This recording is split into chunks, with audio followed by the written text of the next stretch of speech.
નમસ્કાર, સ્વાગત છે દરેક મિત્રોનું અમારી channel life science with professor માં. મોર્ફોલોજી ઓફ ફ્લાવરિંગ પ્લાન્ટ્સ ની અંદર મૂળ, પ્રકાંડ, પર્ણ અને પુષ્પ પૂરા થઈ ગયા. હવે વધ્યું ફળ અને બીજ. ફળનું વર્ણન આપણે આ લેક્ચરમાં પૂર્ણ થઈ જશે, એટલે વધશે કોણ? બીજ. તો હવે વાત કરવામાં આવે ફળ, તો કે ફળની વાત કરવામાં આવે કે પરિપક્વ કે ફલિત બીજાશયને શું કહેવામાં આવે? ફળ કહેવાય. એવી રીતે પરિપક્વ અથવા ફલિત અંડક ને શું કહેવાય? બીજ કહેવાય. જો ફળનું નિર્માણ ફલન વગર થાય તો એને પાર્થેનોકાર્પિક અથવા અફલિત ફળ, જેનું એક્ઝામ્પલ છે કેળા. કારણ કે કેળામાં ફલન થતું નથી. આ ફલાવરણ છે બીજને પણ ઢાંકે છે, કારણ કે બીજ ક્યાં આવેલા હોય છે? ફળની અંદર આવેલા હોય છે. અને ફળને બે ભાગમાં ડિવાઈડ કરવામાં આવે. એકનું નામ છે સત્ય અને એકનું નામ છે કુટ. જે ફળનું નિર્માણ બીજાશયમાંથી થાય એ ફળને કહેવાય સત્ય ફળ. પણ બીજાશય સિવાયના અન્ય ભાગો, દાખલા તરીકે વજ્રચક્ર, દલચક્ર, પુંકેસર, સ્ત્રીકેસર, પુષ્પાસન, પુષ્પાક્ષ, આવા અન્ય ભાગોમાંથી નિર્માણ પામે છે, તો એ ફળને કયો ફળ કહેવાય? કુટ ફળ કહેવાય. તો એક્ઝામ્પલ બે આપેલા છે મસ્ત. એક સફરજન, તો સફરજન કુટ ફળ આવે. સફરજનનું નિર્માણ થાય છે પુષ્પાસનમાંથી. ક્યાંથી થાય છે? પુષ્પાસનમાંથી. અને કાજુ, કાજુનું એક્ઝામ્પલ આવે છે પુષ્પાક્ષમાંથી. કુટ છે છતાં પણ સૌથી મોંઘા છે, ખાસિયત કહેવાય. હવે વાત કરવામાં આવે ફળના પ્રકારો, તો સરળ, સમૂહ અને સંયુક્ત, આવા ત્રણ પ્રકારો આપવામાં આવે છે. પહેલો જોઈએ સરળ ફળ. તો સરળ ફળનું નિર્માણ એક સ્ત્રી કેસરી બીજાશય, કે જે બીજાશય છે એક જ સ્ત્રી કેસર ધરાવે, અથવા બહુ સ્ત્રી કેસરી પણ કેવા હોય? જોઈન્ટ હોય. એવા બીજાશયમાંથી કાનું નિર્માણ થાય? સરળ ફળનું નિર્માણ થાય છે. જેના બે ટાઈપ છે. એકનું નામ છે શુષ્ક અને એકનું નામ છે રસાળ. શુષ્ક એટલે કે ખાવા, જ્યારે આપણે મોઢામાં નાખીએ ફળ અને કડબડ જેવો અવાજ આવે તો એ શુષ્ક. અને જોઈને જ મોઢામાં પાણી આવી જાય અને કયું ફળ કહેવાય? રસાળ ફળ કહેવાય. દાખલા તરીકે ટામેટું શેમાં આવે? રસાળમાં. અને સિંગ ચણા કોઈ શેમાં આવે? શુષ્કમાં આવે. તો શુષ્ક ફળની વાત કરવામાં આવે તો કે જેના ફલાવરણ કેવા હોય છે? સૂકા હોય છે. એને બે ભાગમાં ડિવાઈડ કરવામાં, એક સ્પોટનશીલ ને એકને કહેવાય અસ્પોટનશીલ. કે જેનો બીજાશય સ્પોટન પામી અને દાણા મુક્ત કરે એ સ્પોટનશીલ, ના મુક્ત કરે નામ અસ્પોટનશીલ. તો સ્પોટનશીલ ની વાત કરવામાં આવે કે સ્પોટન થઈને બીજ મુક્ત કરે છે. જેના ટોટલ 4 ટાઈપ છે. એક્સપોટી, શિંબ, પ્રાવર, ફટપટિકા. એક્સપોટી એટલે કે શબ્દ સમજો, એક એટલે એક જ, સ્પોટી એટલે વિભાજન પામે. જો એક જ ધારથી એનું સ્પોટન થાય તો એનું એક્ઝામ્પલ છે આકડો, બારમાસી. રેડી? અને એમાંથી બીજનું નિર્માણ થાય. શિંબ એટલે શિંગ, તો જેની બે ધારેથી સ્પોટન થઈ શકે, વાલ, વટાણા વગેરે વગેરે. પ્રાવરની વાત કરવામાં આવે કે જેનું એક કરતા વધારે ધારેથી, તમે કપાસનું કાળું જોયું છે તો કાળું એક કરતા વધારે ધારેથી સ્પોટન પામેલું હોય. બીજું એક્ઝામ્પલ છે ધતુરો. અને ફટપટિકા એટલે શું? તો કે આવી રીતે જો ફળી આવેલી હોય, નીચેના તળિયાના ભાગની બે સેવનથી જો એનું વિભાજન થાય તેનું એક્ઝામ્પલ કોણ છે? તો રાઈ છે. એ જ રીતે અસ્ફોટનશીલની વાત કરવામાં આવે કે જેમાં ફલાવરણ સ્ફોટન પામતા નથી પણ કુદરતી રીતે વિઘટન થઈને બીજને મુક્ત કરે છે. તો આ અસ્ફોટનશીલ છે એક સ્ત્રી કેસરી કે યુક્ત બહુ સ્ત્રી કેસરીમાંથી નિર્માણ પામે, જે કેવા હોય છે? એક કોટરી અથવા એક અંડકીય હોય છે, કે જેનું એક જ કોટર હોય, અંડક પણ કેવો હોય? એક જ હોય. જેના ટોટલ 5 ટાઈપ છે.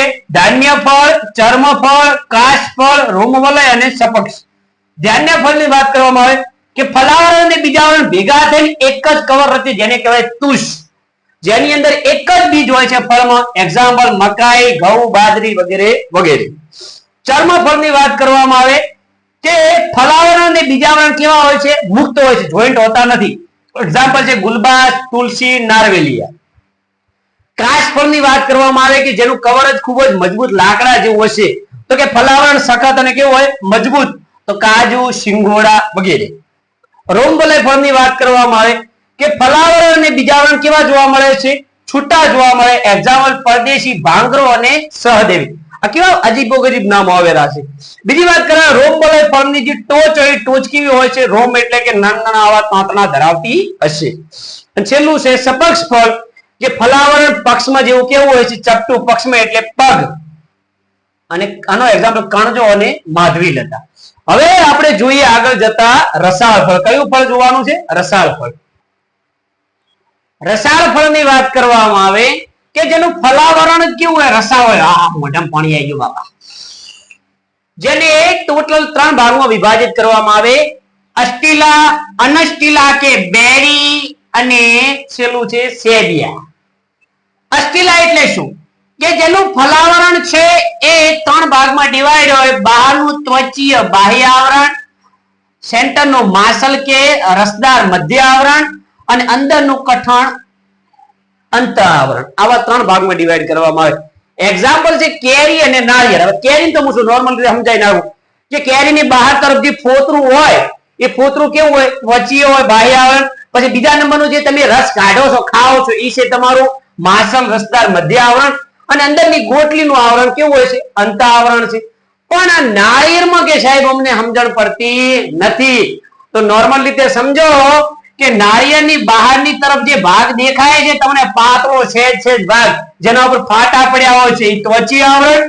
ત્યાર પછીની જે તમે ઉપરની છોલ ઉખાડો છો એ થયું મધ્ય આવરણ અને અંદરની જે ટોકસી છે એ ટોકસી શામાં આવશે? અંત આવરણમાં આવશે. જ્યારે ટોપરું અને અંદરનું પાણી છે એની ગણતરી ફળમાં આવશે નહીં. કારણ કે ટોપરું શું છે? તો કે બહુ કોષ કેન્દ્રીય ભ્રૂણપુષ્પ છે. તમે ઓલરેડી આ વસ્તુ ત્રિકીય જોડાણમાં ભણશો. શામાં ભણશો બેટા? ત્રિકીય જોડાણમાં ભણશો કે વનસ્પતિ બેવડા ફલનની પ્રક્રિયા કરે ને તો પ્રથમ જનન કોષ છે અંડકોષ સાથે જોડાય અને ફલિતાંડ બનાવે છે અને બીજો જનન કોષ છે કેન્દ્રસ કોષ સાથે જોડાય અને પ્રાઇમરી એન્ડોસ્પર્મિક ન્યુક્લિયસ એટલે કે પ્રાથમિક ભ્રૂણ કોષ કેન્દ્રનું નિર્માણ કરે છે. એટલા માટે નાળિયેરની અંદર બહાર તરફ ફાટ પડે ત્વચીય આવરણ, છાલ ઉખાડો મધ્ય આવરણ અને ટોકસી શામાં થશે? અંત આવરણમાં થશે. રેડી? આ એક્ઝામ્પલ ક્લિયર હોવું જોઈએ. ત્યાર પછી વાત કરવામાં આવે અનસ્ટિલા એટલે કે બેરી કે જેનું બાહ્ય અને મધ્ય આવરણ કેવું હોય? અસ્ટિલા જેવું જ હોય. એનો મતલબ કે ટામેટા નોર્મલ રીતે વિચારો કે પાતળું કવર હોય ત્વચીય, ત્યાર પછીનો ભાગ કેવો? માસલ અને અંત આવરણ તો એનાથી વધારે માસલ હોય તો ટામેટું સેન્ટરમાં વધારે એમ ખાવા લાયક હોય છે. રેડી? ત્યાર પછી વાત કરવામાં આવે સેબિયા તો કે જે કૂટ ફળનો સમૂહ છે. કેવો સમૂહ છે? કૂટ ફળનો સમૂહ છે કે જે ફળ માસલ પુષ્પાસનથી આવરિત હોય છે. જે કેવું હોય છે બેટા? ખાવા લાયક હોય છે. અને સત્ય ફળ છે એની અંદર હોય છે. એનો મતલબ કે બીજ પણ ક્યાં જોવા મળશે? સેન્ટરમાં જોવા મળશે. તો ઓલરેડી સફરજનની એક કાતળી તમે આ રીતની કાપો તો બીજ તમને આ રીતે જોવા મળે, આ સેન્ટરમાં જોવા મળે. એક્ઝામ્પલ સફરજન, નાશપાતી.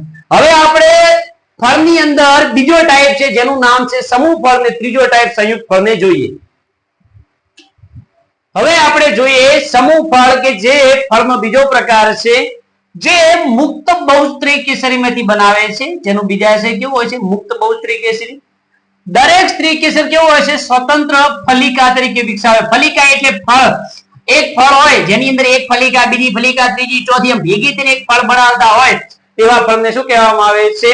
તો કે ફલિકા યુક્ત ફળ કહે છે. 3 ટાઈપ છે: અનસ્ટિલ, એક્સપોર્ટી અને ત્રીજા નંબરનો છે અસ્ટિલ. તો કે અનસ્ટિલ એટલે શું? તો એના એક્ઝામ્પલ છે સીતાફળ, X40 માં છે આકડો અને અસ્ટિલમાં છે સ્ટ્રોબેરી. મહારાષ્ટ્ર કિસાન સ્ટ્રોબેરી. ત્યાર પછી સંયુક્ત ફળની વાત કરવામાં આવે તો કે સંયુક્ત ફળમાં સમગ્ર પુષ્પ વિન્યાસ ભાગ ભજવે. એનો મતલબ કે પુષ્પો પર જેટલા આખા વનસ્પતિમાં જેટલા પણ પુષ્પો હોય બધા ભાગ ભજવે. તો કે બધા જ પુષ્પો ભેગા થઈને એક જ ફળનું નિર્માણ કરે છે. એના 2 ટાઈપ છે. એકનું નામ છે સરસાક્ષ અને એકનું નામ છે ઉદુંબરક. તો સરસાક્ષની વાત કરવામાં આવે કે પુષ્પ વિન્યાસ કેવો હોય? સૂકી. સૂકી એનો મતલબ કે પુષ્પ દંડ કેવો હોય છે?